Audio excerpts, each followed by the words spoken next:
Okay.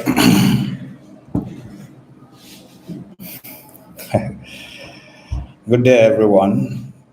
Today, I want to talk about my journey in Nollywood. So it's going to be a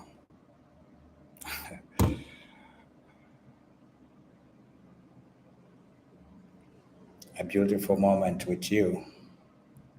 You know, because I'll be pouring out my heart and everything that I've come across in the industry.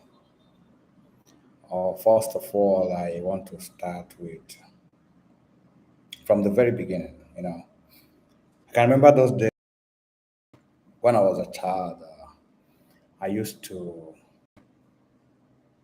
be part of church drama and reconciliation gospel mission.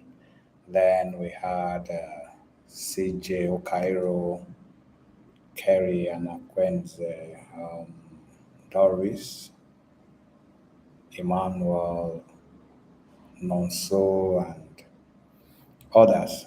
So we are just used to this church drama. Then one day CJ was like, "Come on, you're funny. Why not join these movie people? You know, people that get involved in acting movies." I was like, "How? I not even in the university yet. I don't even know how to start or how to go about it." He was like, "Don't worry. I know this group of people that rehearse weekly. They are part of one particular movie production company." I was like, "Okay, since you know how I can get into it and do it professionally, then I want to try that." Because back then I had uh, our late legendary actor Sam Loco Efe my what do I call him? Then as my role model in terms of acting, like I mimic most of his actions in the movies, and people seems to like what I was doing. So I joined the movie production company called Summertime. So from Summertime, I got some training on how to act. And I was so excited. And I did one drama slash movie called Odaram, and I was a little boy. You can see the picture on the thumbnail. So after that, people were like, "Wow, this is beautiful. Why don't you think of doing something more?" You know, as a child, I didn't know my left and right. I was just having fun because my major focus was to gain admission into the university and maybe become an engineer thereabout. So uh, after a series of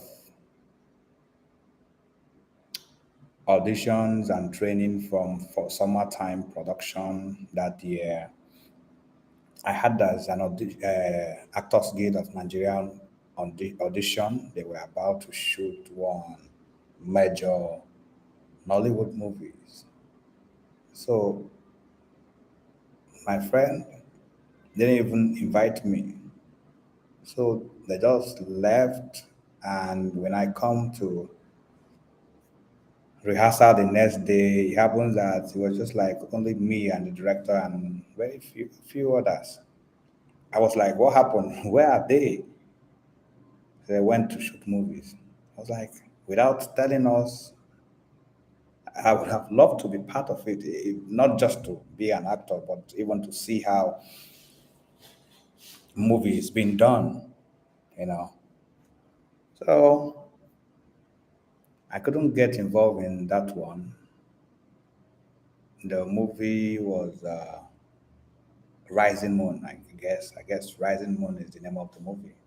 That was about 2000 and I can't actually remember the year.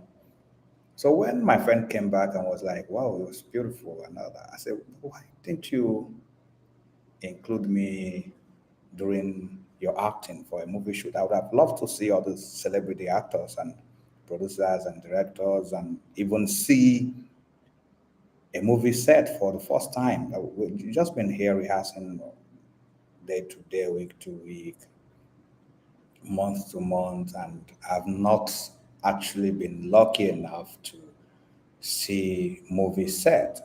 Please, if you have another opportunity, I would like to be part of it."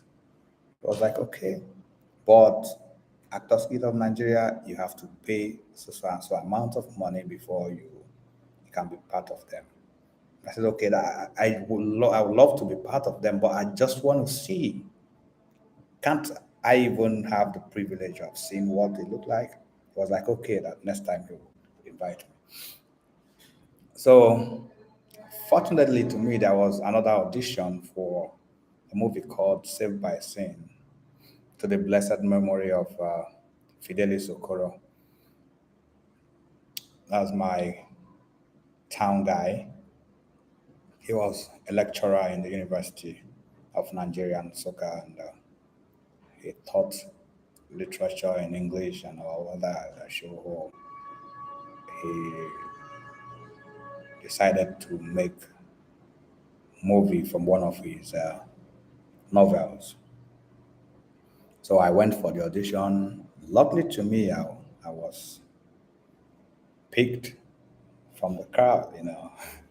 Such an excitement. I was like, wow. So all those things that I've been doing is not really a waste of time, because now I get to not just to act, but get to see Nollywood celebrities. You can imagine, as young as I was then, we having opportunity to see some celebrities. I was so happy, and I was like, this is a breakout for me. So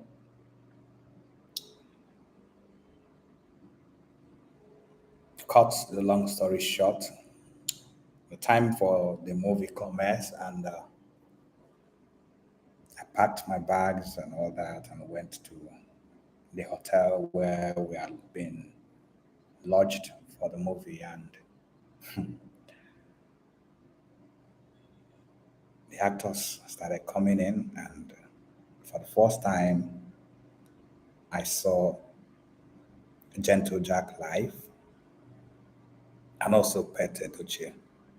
I'm like, wow, so this is really you. Have been seeing you on screen, but I'm so glad to see you. I took some pictures and all that. So seeing me as a young boy with the zeal to become a movie star, Pat Edochie picked interest in me, and somehow I started working as his personal PA, just helping him out, do some things, carry his scripts and all that. And he happened to be a very good man. So he advised me, supported me, and he made things easier for me, because then, being in Nollywood for the first time, we have this fright stage, we call it stage fright or camera fright and all that. But he was able to put me through, explain to me how it works, that it's not quite different from the normal conversation that we're having, that the different thing is just that camera is in front of me and people were actually watching me talk. Aside that, there is no difference between the normal conversation that we used to have and actually acting. And gradually, I get along. I got along with him and Gentle Jack and all the actors on set, and it was fun to me because it's been my dream to appear in a big screen and all that. So work started. So it wasn't really easy for me. I had to work all through the night, come back late to the hotels, keep foods because sometimes we are busy. I wouldn't be chance to join the cast and crew where they are eating. I will be inside working, acting with Pete Edochie and all that. And sometimes because I was just a new actor, and you know how it works. They wouldn't remember to keep food for me, and that's part of the story. So, but my excitement is that the reason of me being on that set is being achieved. My dream being actualized. I didn't actually care about the food, though I was hungry and all that, but I didn't care. I didn't care at all. Well, most of the time when we are done in the middle of the night, what I do is to just sleep, wake up in the morning, look for something to eat, and be happy for the fact that I am acting film. So at the long run, I get to chat with Pete Edochie on a personal note, and he asked me a series of questions: my name, where I came from, who my mother was, my father, why am I here, why do I want to be an actor, don't you want to go back to school and all that. I told him that to me it's just for fun, you know. I don't actually have directions in this thing that I'm doing. I'm just like here to see what the industry look like, and if it favors me, I will forge ahead in becoming a movie actor. But for now, I don't know my left and right. I'm just trying out something, and to me, it's for fun. So he advised me to go back to school if I really need to make huge impact in the industry. I need education. I need to be enlightened. I need to be trained. So I said, okay. Then we'll finish that movie, and I continue training with summertime. And as God may have it, within few months, I got another information for an audition.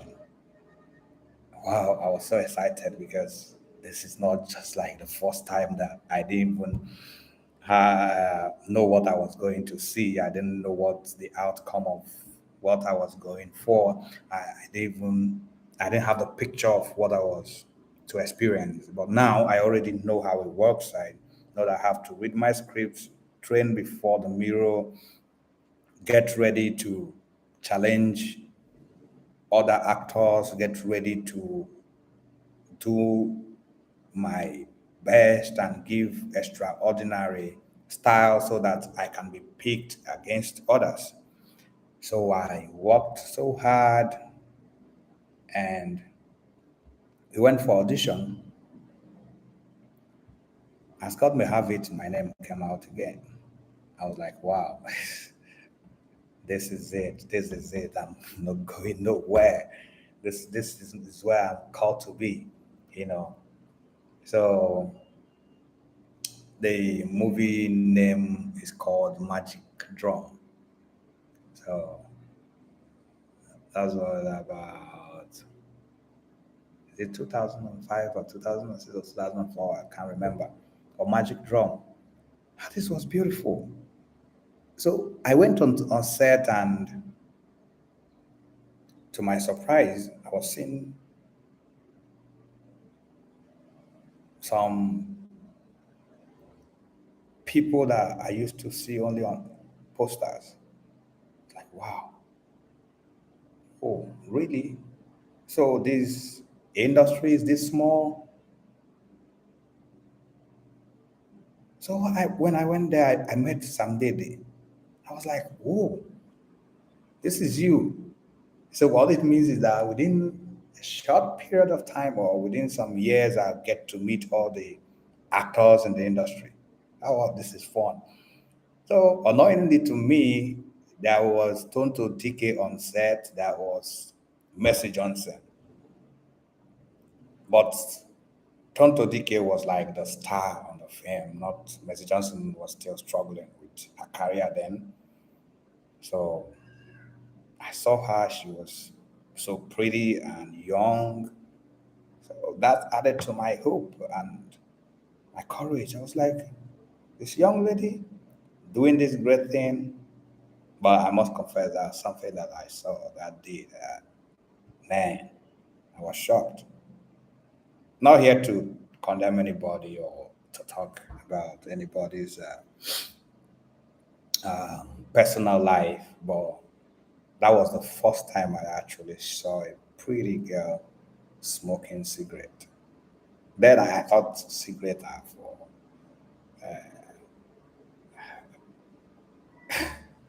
ugly girls. I was young and not well traveled. I don't know much about life. I don't know much about things, you know. So I was shocked. In fact, I actually stood for like 30 minutes, keeping my gaze on Tonto Dike smoking cigarette.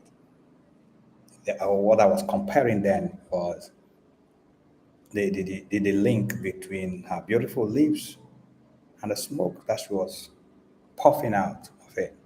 You know, the smoke that she was puffing out of it, and it wasn't a good sight to me as a child. You know, uh, I have to overlook it. You know, and move forward. And after we had good time then on the set of Magic Drum. So after that comes African Soldier. African Soldier happened to be the biggest, you know, produced by Oakfield Movies. It was the biggest thing that happened in town then. Series of actors like Mwajima, Olu Jacobs, Ebube Nwagbo, John Paul, Nwadike. Is it John Paul, Nwadike, John Paul, one John Paul like that. Then Kenneth Okonkwo, Urueke, like a lot and lot of movie stars and crowd. It was an epic movie. And if you see the chant of the men in the movie, wow, wow, it was beautiful. So I was actually opportune to feel the vibe, you know. People were singing, they were chanting, chant of war. And the movie was directed by Chidi Chikere. So Chidi Chikere is a martial artist, and he is a method director. You know, he wanted everything real. There was a lot of fight, real fight, a lot of bruises. I got one bruise behind my back. Then I was a martial artist too. I was slim and I was able to do some little stunts in the movie. In fact, the highlight of the movie, I was in there in that very thatch house that burnt half before someone ran out of it, and I was the one.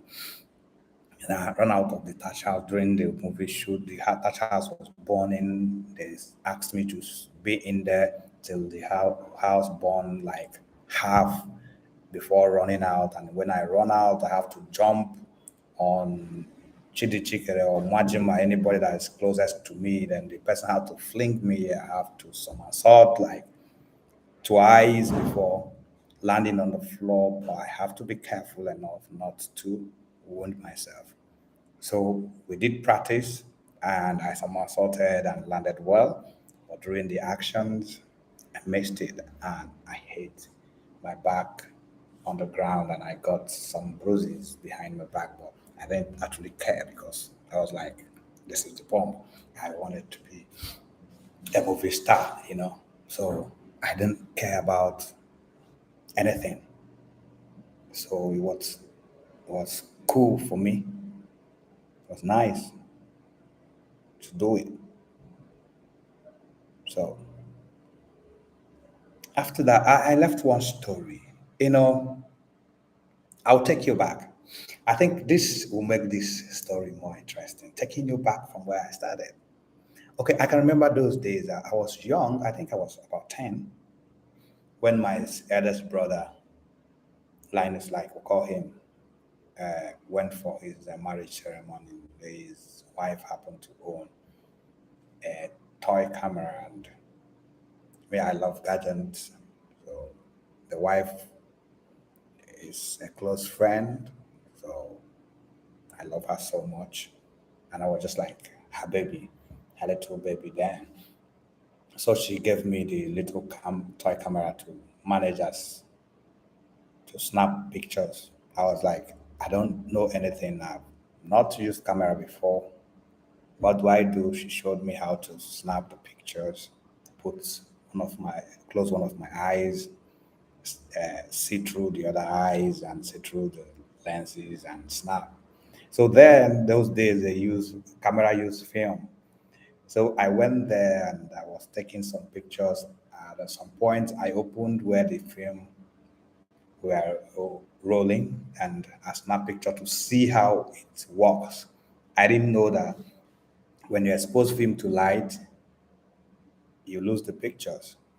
So but at the end, I was able to get some pictures that was not exposed to the light. And my senior brother was like, my eldest brother was like, wow, this is beautiful. Why not go into photography? I was like, no, no, no, no, that's not what I want to do. I don't like photography because I can remember one photographer that was a friend and also a distant cousin. I was a poor man, you know. I have to say that. Sorry. But I didn't want to be poor. I've always wanted to be rich. I always wanted to have money and maybe be able to help people. So I told my brother, I don't want to be a photographer. Keep it to yourself. I don't, thank you, but I don't want it. He was like, okay, let's go to the town. So we drove to the town and it took me to camera shop. I was like, okay, if you insist on getting me still camera, then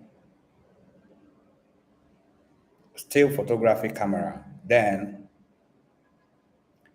I'll just use it for fun because I'm not going into the business. It was like, no problem, use it and do whatever you like, but I'm just getting you this as a gift.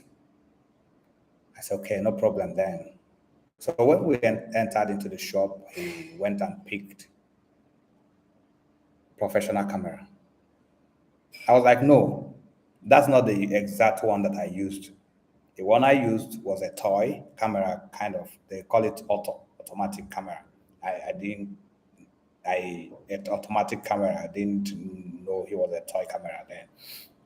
I said I want the automatic camera. That's the one I used, and this one that is professional camera and manual, I don't even know where to start. It has a lot of button on it. It has a lot of things to control before you can get good pictures.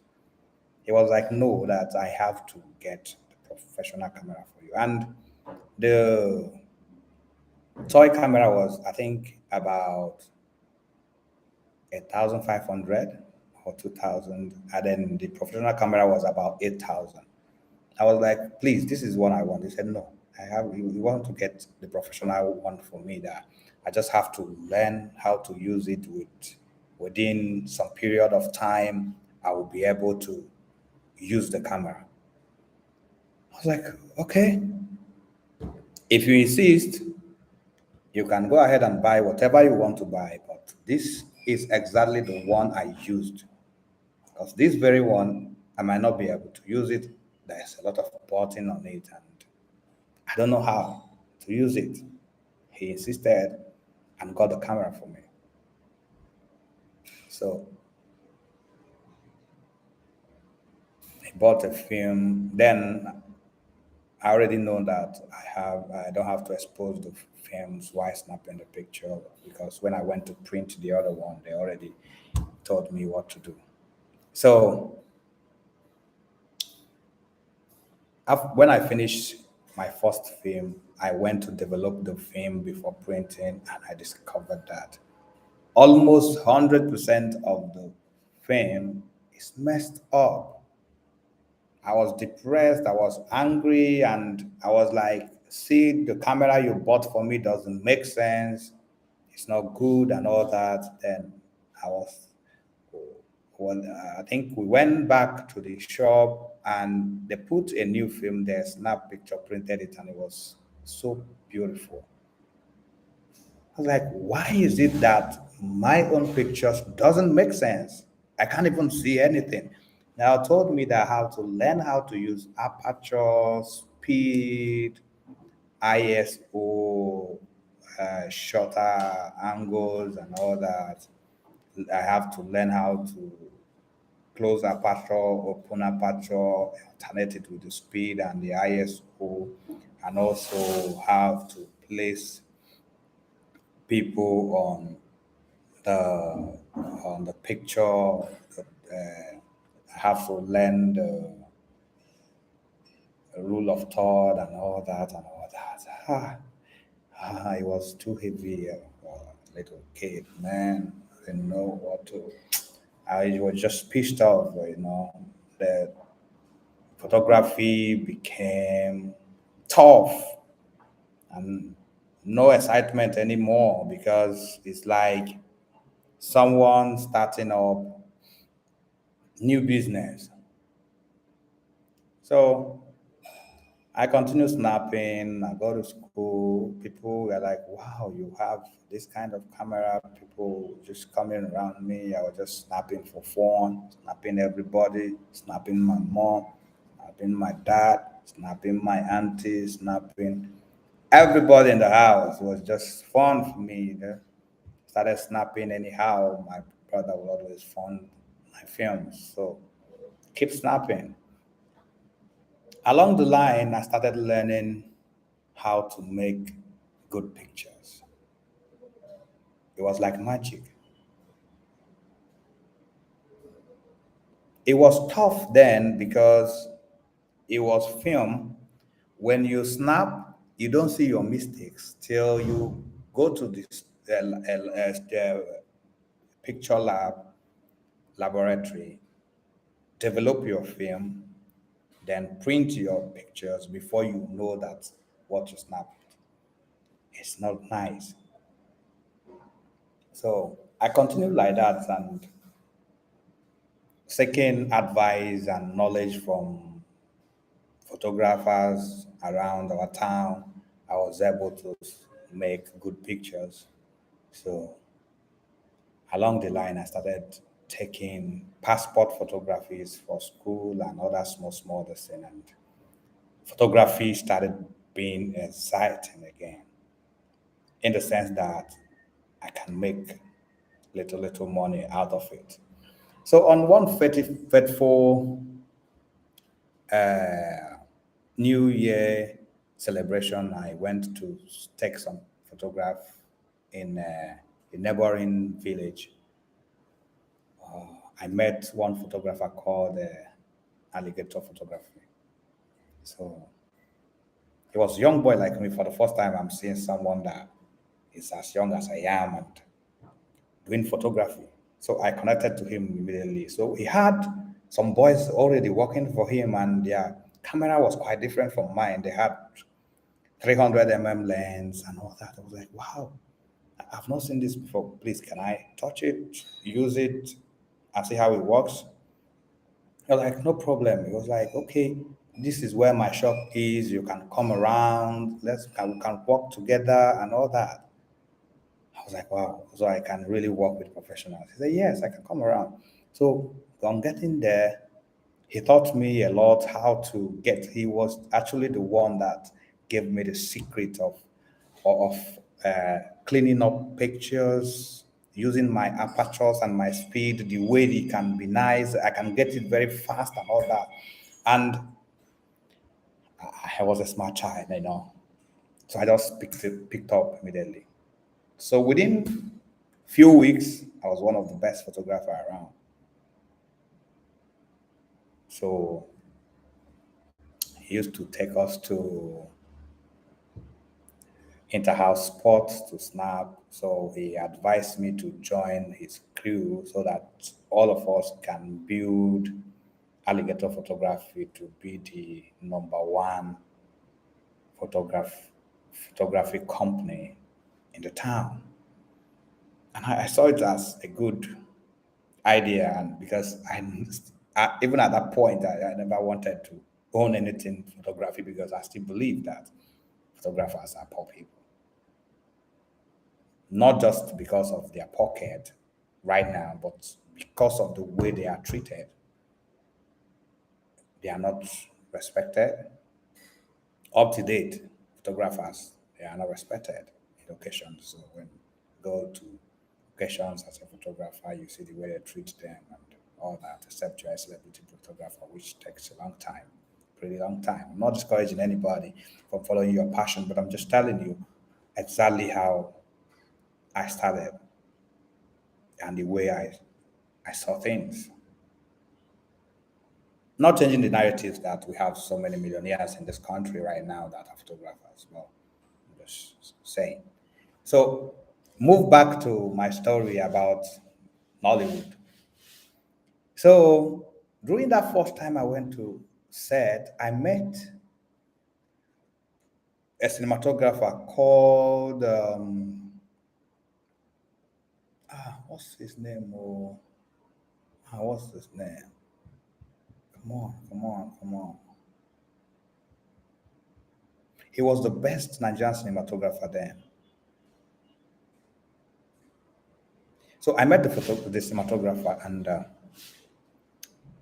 they caught my interest in seeing things about camera because I have one in the house. So I'm seeing a bigger one, and it just caught my interest to see, to look, and all that. So when I was too close to the man, I remember the name. The name was Leslie, to his blessed memory. He's late now, Leslie. Leslie saw the way I was coming closer to the camera. So he called me closer and handed over some of his properties to me to help him hold. I was excited. He didn't even know that he has given me opportunity to see exactly what I wanted to see. So I go closer, and I was able to see the screens, see different buttons from the one that I'll be using and all that. So that's that. He taught me a little things about camera. So when we went on African Soldier set, I didn't have much to do. It was just majorly the stunt that I had to do in on set. So I decided to go closer to the camera. So the personal assistant to the camera assistant will always chase us away and all that, and you know, and gradually I offered a hand of to help the camera assistant hold some of the batteries and all that. That's where I still had opportunity to come closer to the, the, the camera. So right now, I'm closer to bigger cameras, though no opportunity to touch like Leslie, who gave me freedom to be able to have a little feel of camera. So coming back to alligator, I said, What? That, I want to like. I like to learn how to use video camera because he had one. He had he had one video camera. He was like, this is tough. It's not like uh, still photography camera, but if I want to learn, I can. But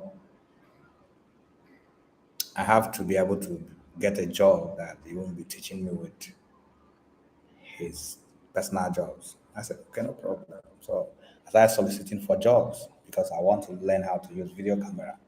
Fortunately to me, I was able to get one and I got the job. I gave him all the money for the job. I said, okay, this is at my own time. Teach me how to use the camera. So he came to the occasion, set up the camera. Within 5 minutes, he handed over the camera to me and said, he's gone. I didn't know anything. Holding the camera, that was a VHS camera. Holding the camera already, I didn't know my hand was zooming in and it zoomed to infinity. So I was carrying the camera about and I couldn't even see anything. Then he was gone. I was confused. I didn't know what to do. Fortunately to me, I wanted to remove the camera from my shoulder. Then I feel something like noise, like doing, Oh, I touched it again, front and back. I was like, I was like, oh, this is the zoom. So I zoomed back, and I was able to see the people. I was like, thank God. This is how I learned how to use video camera for the first time. So I started shooting. I shot the whole location without knowing anything. Just record and stop, record and stop, record and stop, stuff like that. So after that, coming back to Nollywood, after Saved by Sin came out, and my fame was everywhere. Ah, son of Peter Edochie, that was my nickname then. Peter Edochie's son, Peter Edochie's son. I was fair in complexion. They said I looked like him, so people believe that, some believe that was his real son, some believe were just acting, but my fame was everywhere. So along the line, I gained admission into university and work became slow. So I couldn't lay my hands on acting all the time because I have to be in school. Acting as a young actor, not having opportunity to make a lot of money was stressful for me. And at that point, I was like, since I know how to use camera a bit, I know how professionally I understand still photography. I think the best thing for me to do right now is to shift to crew, since that's the only way I can have direct access and free access to work. So I moved away from acting and decided to learn cinematography. So within a short while, I had the opportunity to get knowledge, more knowledge about cinematography, and I started shooting small videos. I can remember I shot some documentary for Jeff Nebu, University of Nigeria and Soccer, and Nebo, the vice chancellor, and all that. So we started with Professor Professor Animalo videos, Professor PNOKK, Professor Wala, and so many professors then. But we were just doing documentaries and all that. So from those little jobs, I started getting more knowledge of video cameras and also how to frame my shots and all that. So fortunately to me, I started making little film, drama, and all that. And before you know it, I got a contract to shoot a real movie. So we traveled to Abakaliki to shoot. Then uh, video was gradually moving away from DV to HD. So when I got to, okay, I think I'm skipping something. So towards that time, I started shooting music videos, you know. So I got the opportunity to rent. Okay, I forgot something again. Uh, Second to my immediate senior brother, immediate elder brother, traveled to China, and he was sending me video cameras to sell, all those small cameras. So he sent me the first one. Something happened at the airport. They stole it. The second one, I was able to get it. So during the music video of Okunere, Reverend Father Okunere Paul Obai, so there were a shot with the bigger camera along the line, the usher, which was the DP, traveled with the camera and all that. So the director decided to call me to bring my own camera, since I have a DV camera too. So I went there, they used my camera, asked me if I know how to use it. I said yes. I started using the camera from there. I started shooting music videos and all that. So I got a contract to shoot a movie in Abakaliki, Ebonyi State. So I thought it was the same DV cameras that I've been using. Unfortunately to me, I went there and the camera was HD. That is Z1 Sony camera.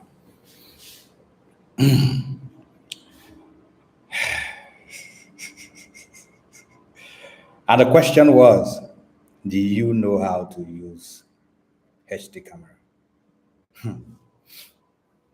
What would I say? I said yes, because I have to see it to know that I don't know how to use it. So I saw the camera and they have a little similarities on the first one that I used. I was able to set up the camera using the knowledge that I had before. So I can see pictures. I was able to do the white balancing and everything. But the difference now is the viewfinder of this particular camera is colored. But the one we are used to, the DV 300, 450, 400, the viewfinder was always black and white. So this makes it a lot easier. So I felt this camera is even easier to handle. No black balancing, it's only white balance, and you can see your picture whether it's on is crushing or not. You can see the exact thing that you want to do. So I just quickly set up the camera, and the thing I didn't know much how to use was the tripod. So the director asked me to water balance. I said, what kind of problem is this? So I have to sit there and setting up this camera right now. What is water balance? What exactly is water balance? I didn't know. So I shifted the camera from one place to the other and turned it around. Like, so you come and see the picture, say, okay, water balance. So I left the camera and asked the camera assistant. I went to stand where the director was standing, and I asked the camera assistant to shift the camera. The camera assistant shifted the camera. I asked the camera assistant to water balance, and I saw him put his hand underneath the tripod, lose it, and there's one little water that I saw there before. He balances the head of the camera and tighten it back. So when I went there to prove to the director that I'm professional, I look at the picture. I said, no, I don't like this. I shifted that camera back to the position that the camera was, and losing it, looking at that little water balance in there, and I was able to put it at the center of the hole at the center, and I tightened it. Then the editor came and looked at the camera and said, "Perfect." That was that was a victory. That was a victory. It was a victory. It was really a victory.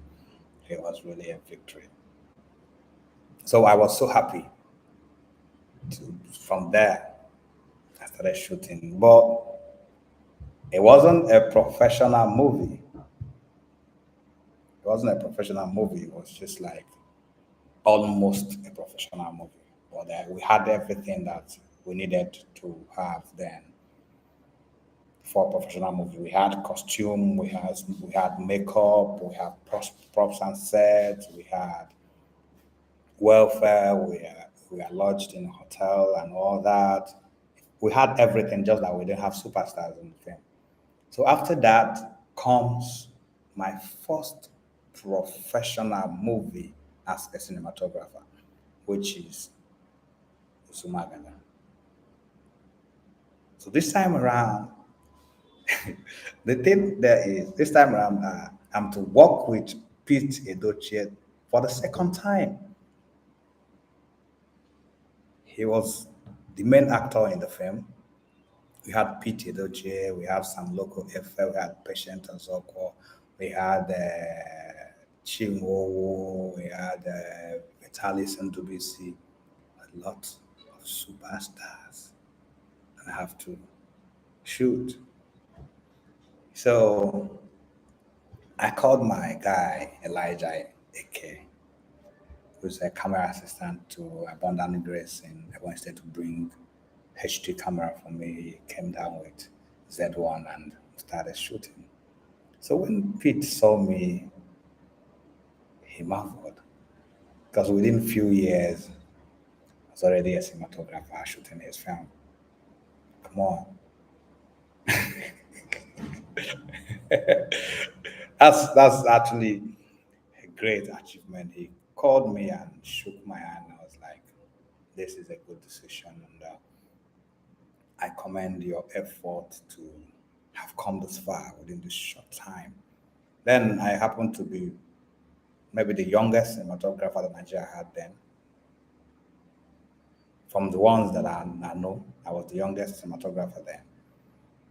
So we had made a perfect, cool, good movie. The name is Uzumagada. I think it's still online, up to date. You can check it on YouTube. So Uzumagada was a good film. So I had the opportunity to work with superstars. And from there, boom, I started making money. At this time around, I have to leave school and go to movie set, spend a few weeks, make some good money, come back to school, shine, shine, shine, shine. My classmate was calling me visiting professors because they believe I wasn't a serious student because I shoot movies. Then I had interest in writing too, so I started writing scripts, made some good scripts, and life became fun again. So this time around, I found myself in the midst of important people in movie industry because I was treated the same way they treat superstars. We ate the same kind of food, the same kind of water, the same kind of hotel, the same kind of everything, and it was good to me.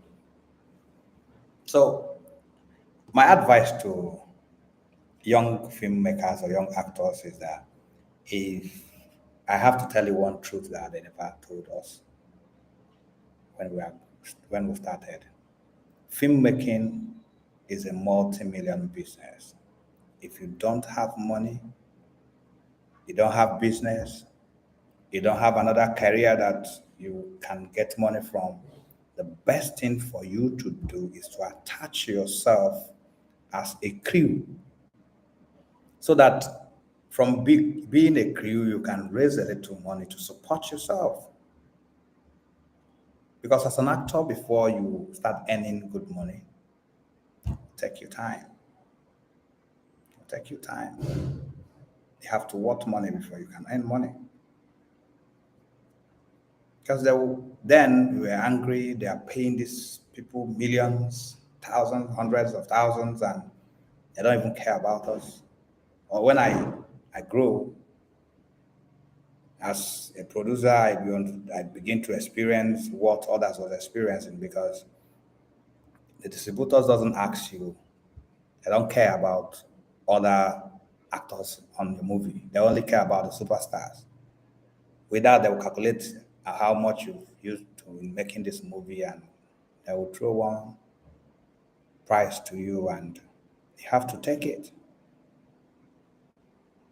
But thank God for today, we have cinemas, we have Netflix, we have other international distribution company that wouldn't go about asking you about that. They will just rate your film from the quality of your movie, from the qualities of your actors and their performance, their sound, your quality, picture quality, the making of the movies, how well you are able to interpret the story and all that. So there's a lot of changes in the industry, and I thank God for that. I really thank God for that. I really thank God for that. It's a good thing. It's a good thing. It's a good thing. It's a good thing. So after that time, I shot a lot of movies with different superstars. I shot with Mike Gosson. I shot with Chizzy Alichi, Destiny Tico. Oh, they so many of them. Can't even remember. There's Prince One for just a lot of them. Those days. Emeka Makeze. Uh, yeah. Okay, at some point, things has to change. Had to change again, because I have this vision of being a movie instructor, not just like being a filmmaker. I just caught interest on growing people, trying to teach others what I've learned, trying to impart knowledge on people. So I started to learn other skills in movie industry. So I joined script supervising, and I met Chilota. We worked together as a script supervisor. Then I also worked on a set of Cass Chidebe when he was a director as a continuity person. So I was able to tap into that. So at this level now, I had I have enough knowledge to start make creating content. So I started producing music videos. So I produced a lot of Christian music videos. I was in partnership with Shalom Academy. Then I was started making music videos for the school, and we made this particular music video. I will take it to Enugu town to edit. I had this editor, Okwi Hojo. I did for me. I pay him. I'll come all the way from school, go to Enugu, pay him, stay over, work on the editing. So get a preview copy, take it to the executive producer. They will preview and make some correction. I will go back. So this particular time, Okwi graduated from school and was about to go for his youth service. But he was able to finish the first cut and send me, gave me a preview copy, and I took it to Shalom Academy and the plan to a planned launching of the music video and all that. And at the end of each school, the compact disc is being distributed to all the students of the school, the music video. So they already have a date to close the school, a date to vacate the school, and they've already paid the mass production company. And I went back, they sent me back to go and get the master copy. So when I went there, it happened that Okwe has traveled, Purity Studio in Enugu have traveled for his youth service, and he was left with his apprentice. Along the line, I discovered that my work has been deleted from the system. This was the person. It was saddening, and I didn't know what to do. I was mad. I think that was the first time for me to experience high blood pressure that I felt within myself. I didn't actually go to the hospital, but I know my blood pressure was very high because I didn't even know what to think about, because everything was certain, and the apprentice there can't even edit my job. So, and even the time we have is not enough to start that work afresh. The executive producer was already calling me, "What's up? Are you on your way back? Are you on this one? Are you on your way back?" And my job has been deleted from the system. But as God may have it, along the line, there was a camera that I brought to the studio. So the apprentice used my job to test if the camera can master a job. So fortunately to me, that camera recorded everything that the boss edited. And the hardest moment for me was to sit down and watch that video on that camera, because every minute, every second, I was expecting that video to stop.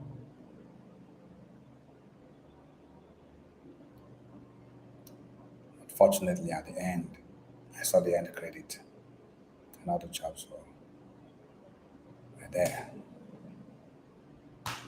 So though there's a little correction that we made, I said, no, you're not making this correction. Give me the tape. I got to another studio, made the corrections, and went back. So when I got back to the executive producer, I narrated the story, and he asked me, what does it take to become an editor? I said, learning.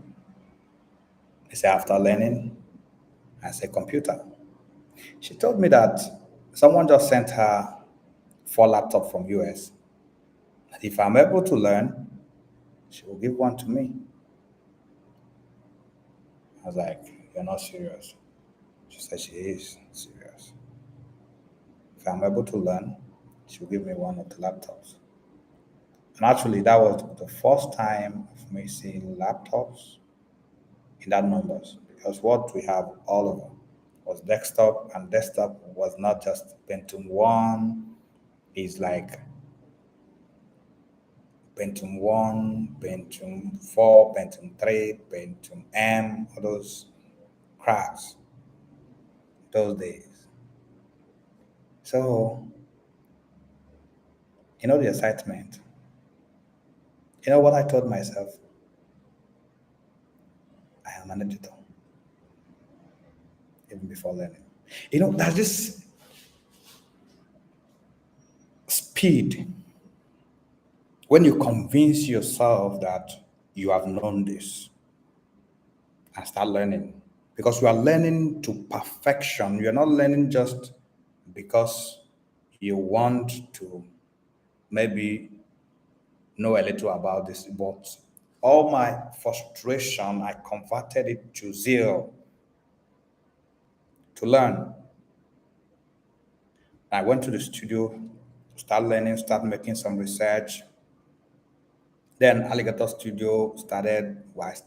I got some softwares installed in his studio. I will come learn overnight and all that. When I am confused, I will call the Purity Studio owner to help me out.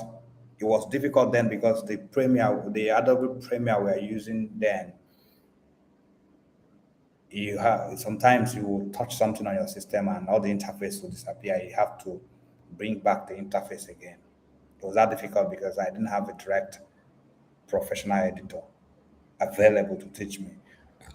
So I started learning and learning consistently, learning, and I was able to learn. So I didn't have a laptop, but that's by the way. The woman was the one that made me to become an editor today, and I'm so grateful to her. I pray that God will bless her and still give her the wisdom to encourage more young people to learn. So after learning how to edit, I think within 1 month I was able to buy my own computer because I did some jobs and people didn't know that I was the one editing. So you pay money for the editing, pay money for my transportation to go to Enugu to edit my feeding, my welfare and all that, put them together, go get myself a laptop and start working. So that's how I became an editor. Oh, I worked as an editor, I worked as a writer, I worked as a script supervisor, a cinematographer, a photographer too. See, now I have a lot of skill. The question is, which do you want to perfect? So along the line, I became a producer by chance. I didn't learn how to produce. I just started producing from producing music videos. So another interest that came to me is to direct because I discovered that when I shoot, most of the directors that I had then don't know when to cut,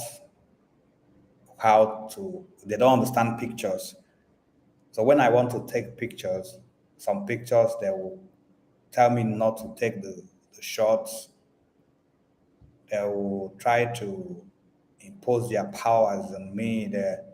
And my problem is that they don't really understand pictures because this is one of these cinematographers that will always read my script over and over again to understand my script to be able to paint the picture according to the story. And when I want to take some shots, the directors will not understand me.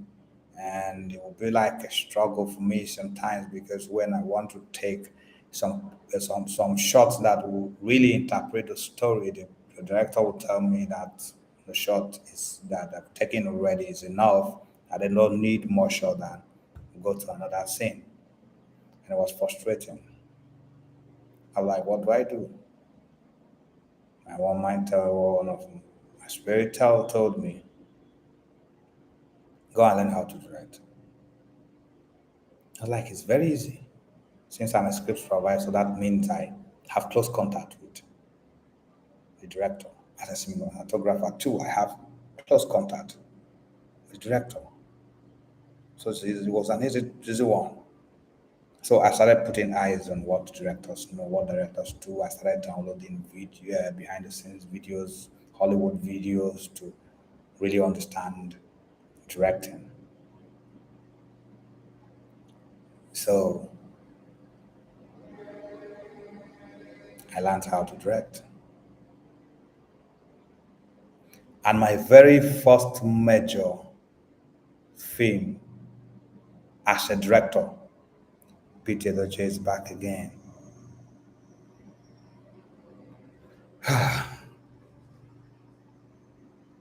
My first major film as an actor, Edochie was there. My first major film as a cinematographer, Edochie was there. My first major film as a director, Edochie was there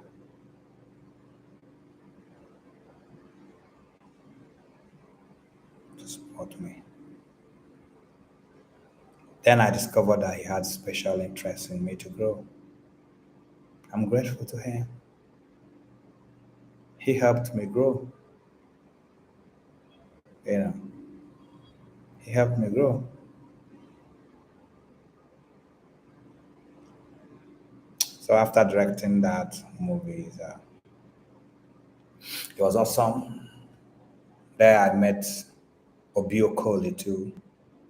So it was Obio Coley, Esther Udu, Pet Edochie, the major cast on the set, and Jane Obi. Yeah, four of them. So I remember my friend from the beginning, Kenneth Chinwako, popularly known as Actor Ken, started all the way from summertime where we practice how to act. This at this point in time, he was the producer of my first film as a director, major film as a director. I've been directing little content, well, not movies. He was my producer.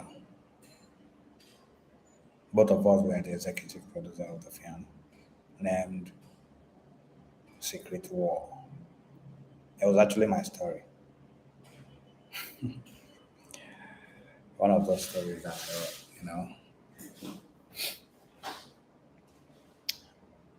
And I became a director. Along the line, after the producing, directing Secret War, we had issues with marketing and all that. We have difficulties, and we decided to move to Lagos to actually see what that marketing is all about. Let's go see the thing and know why we are not selling and why those we are giving our movies are not coming back with good results.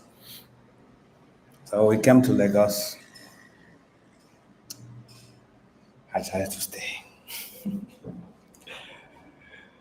Hey, do you want to hear the story of Lagos story? Lagos story is a very big one. It's a very big one. It's a very, very tough one. Lagos story.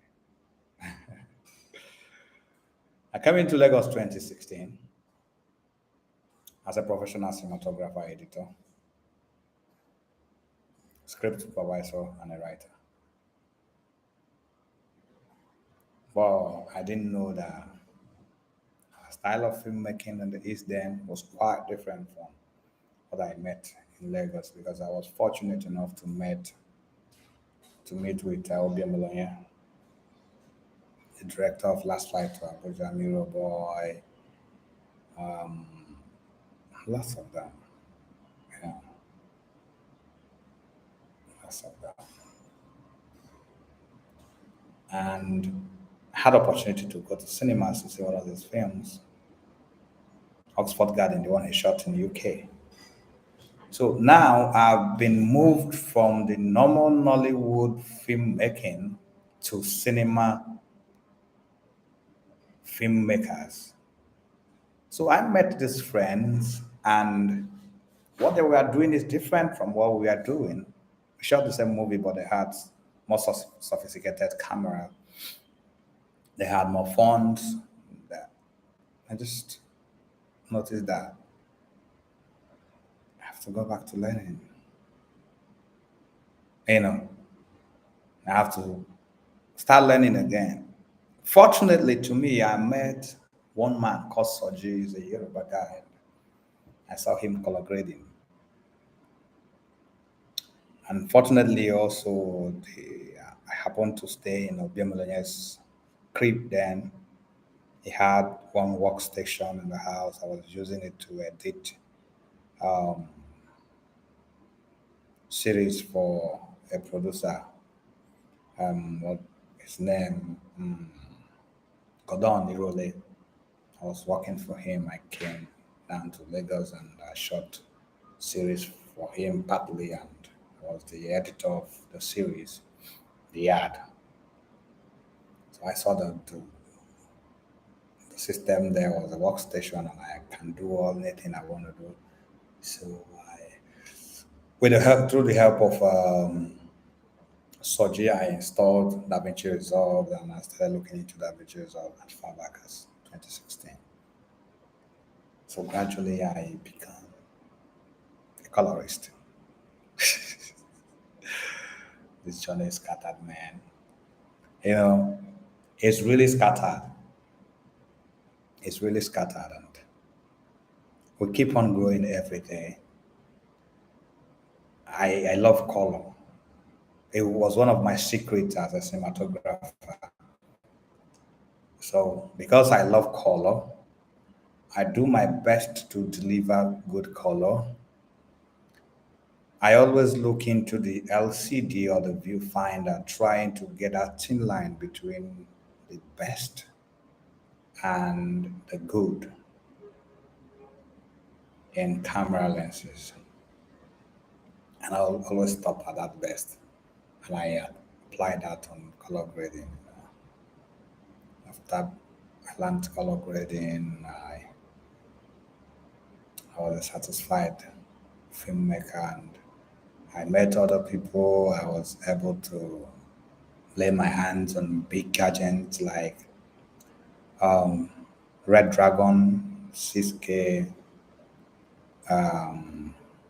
Red Epic Dragon, Red Raven, Red Scarlet, Red Helium. That was not long ago. I had all sorts of cameras, and also have had opportunity to work with material media. That's where I got to lay my hands on G1 workstations. Two was about $7,000 each. And I'm like, wow, this is the place to be. Give me the picture, let me wow you. Hey, like people were looking at me like someone that was working when I was in material media, but I was having fun because my dreams has always been to lay my hands on big gadgets and do magics with it.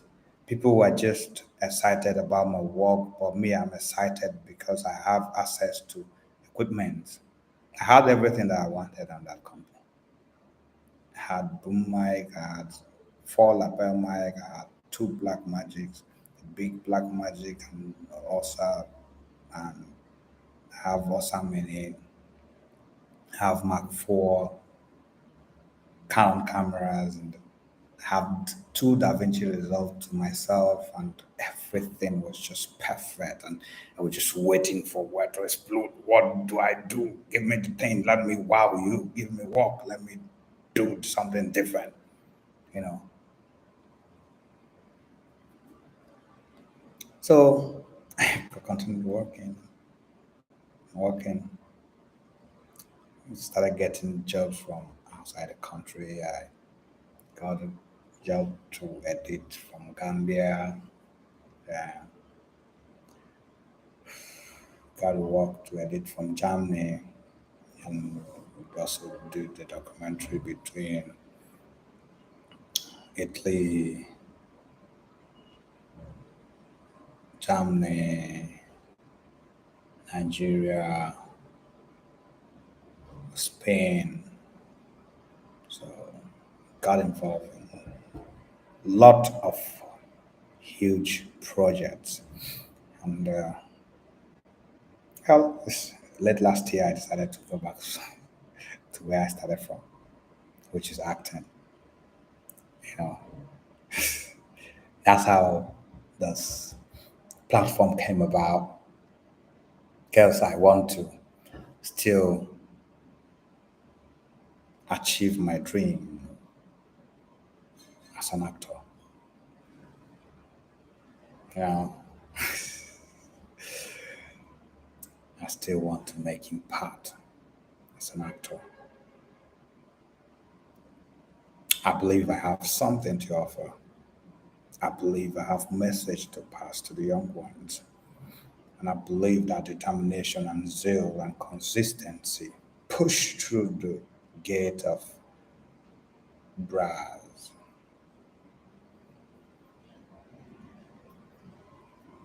and bars of irons.